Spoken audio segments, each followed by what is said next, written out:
Dans la fabrication de sièges, il y a quand même des bois qui sont utilisés souvent, par exemple le hêtre, le noyer, le chêne.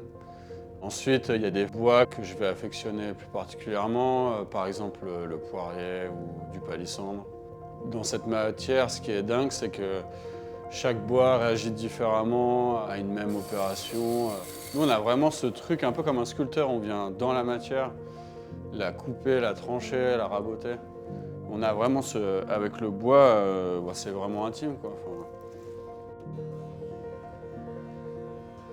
Georges Jacob, il a commencé à faire des sièges en acajou, alors qu'on venait d'une période Louis XV, Louis XVI, où les bois étaient plutôt recouverts de dorures ou d'une laque. Avec la découverte de l'Amérique, on a découvert l'acajou et on l'a importé en Europe. Pour ma réinterprétation de la bergère du Desbottés, je vais utiliser du poirier, à la fois pour ses qualités techniques.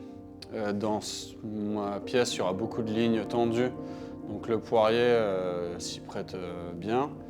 Aussi, par rapport au mythe d'Artémis, qui est la déesse de la fécondité, pour moi, ça avait du sens d'utiliser un bois fruitier dans ma pièce.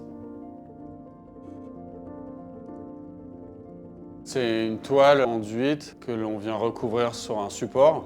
Mon idée, c'était de recouvrir certaines parties du siège avec cette laque. La dorure ou la finition devient comme une sorte de marqueterie.